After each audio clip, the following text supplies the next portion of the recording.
Yeah, I think it's more of a trilogy of surgeon, teacher, and scientist, and I'm still doing that. So I felt this was my calling, if you will, and I really enjoy my job.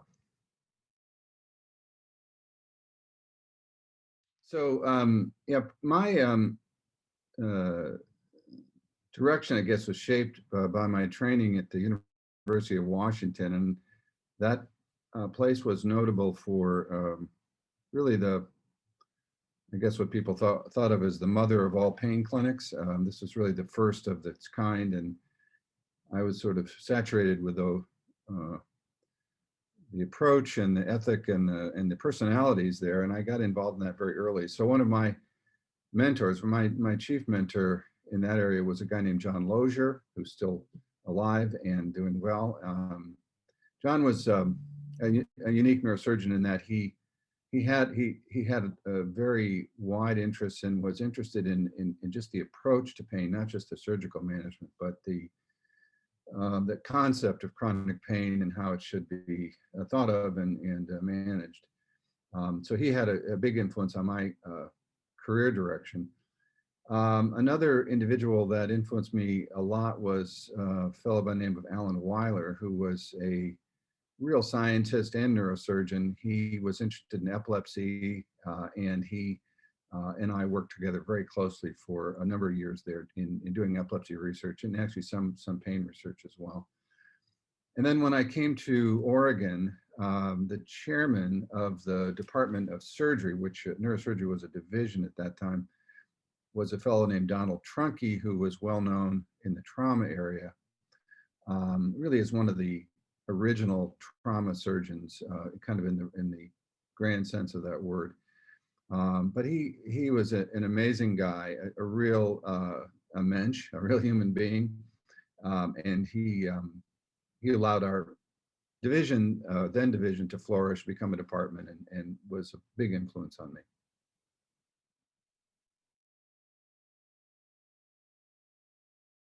Yeah, I think I'm most proud of my commitment to a particular singular condition called trigeminal neuralgia.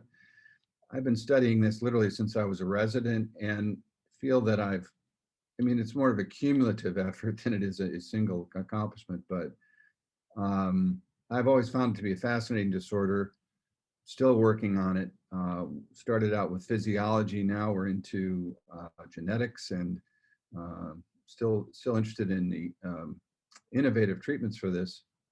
Um, so that body of work I'm very proud of. Another one that I'm interested in is deep brain stimulation. I was doing that even before it was popularized for movement disorders, and knew about it, and then visited with a French neurosurgeon, a guy named Benabid, in the late 1980s, and saw what he was doing, and then brought that back to the U.S. and was the first in the U.S. to do that. And it still continues to be a huge part of my career. So it's one of these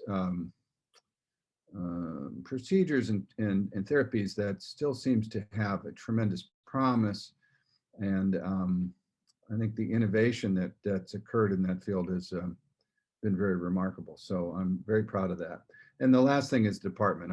I when I came here, as I mentioned, back in 1988, with Dr. Trunke, he allowed us to flourish again and to develop into a department, and it continues to I think to be a very successful program.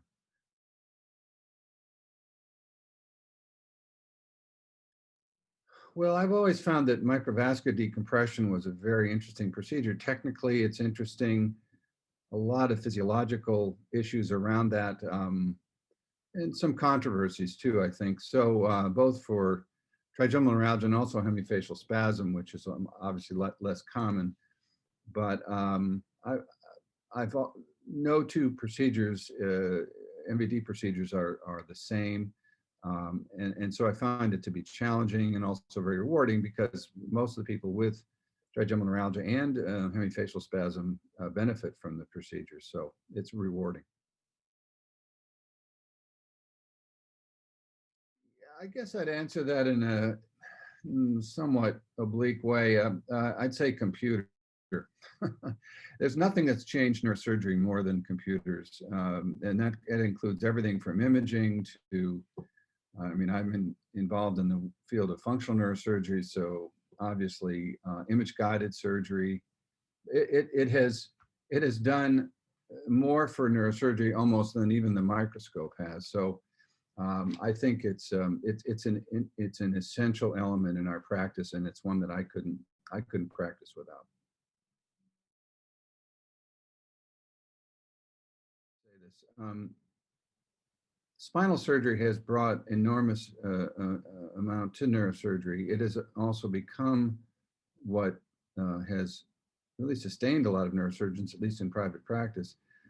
I still believe that the data to support what we do in spinal surgery is lacking. I know that's going to create a lot of dyspepsia on the part of my spinal surgeon friends, but I think they would agree that at least in the broad context of data and research, it's hard to justify, frankly, what we do, the numbers of procedures we do, the types of procedures we do.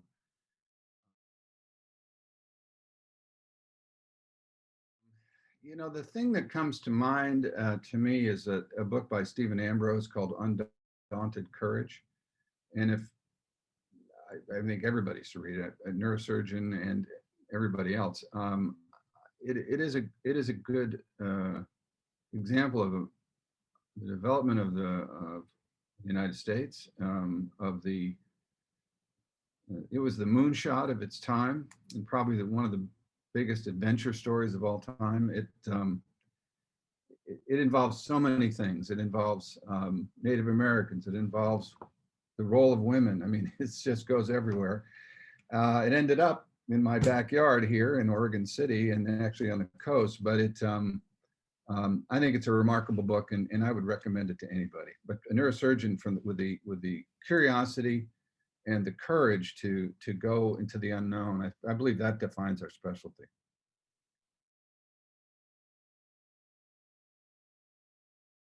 Probably currently it's fly fishing. I live in an area where I have great access to water, and the sport is very engaging, and it involves elements that are very similar to surgery in terms of the technical aspects of, you know, fly tying and the fishing itself, and it also, I believe, the ethic is conserving nature, you know, natural rivers, the fishery. I mean, it's to a large degree, it's kind of the indicator of the health of our world. You know, I mean, I know that seems kind of extravagant, but the fact is, if we can sustain the fishery and we can promote wild rivers, we're taking the steps in the right direction to a better future.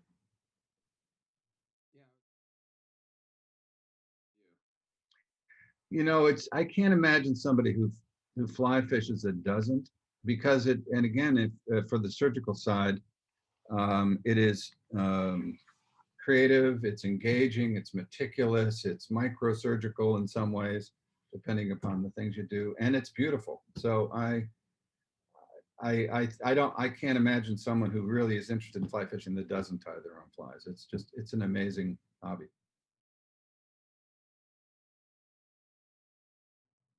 I may have met a neurosurgeon or two that didn't love their work, but they're rare.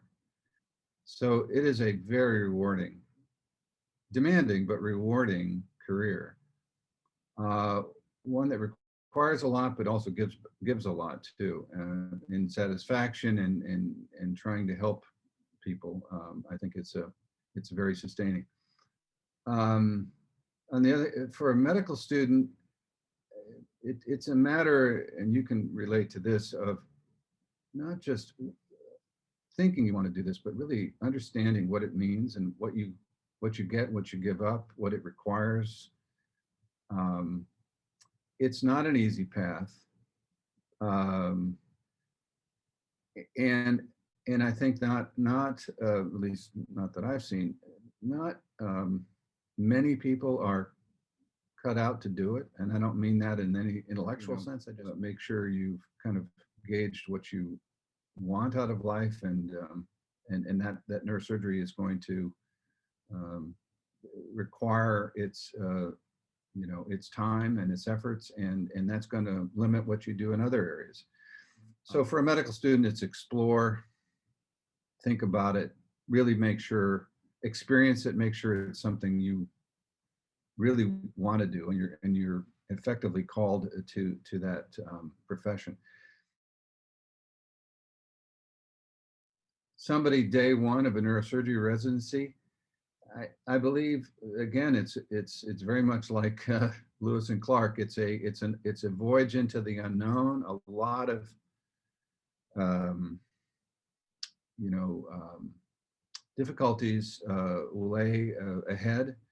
You need to be able to persevere and be resilient. Um, and you have to take it one day at a time. You have to enjoy the process. If you think about the fact that it's going to take you 7 years from day one just to finish your training, it's incomprehensible. I believe if you don't enjoy the work, if you don't enjoy particularly your peers and people in your program, you're not going to make it.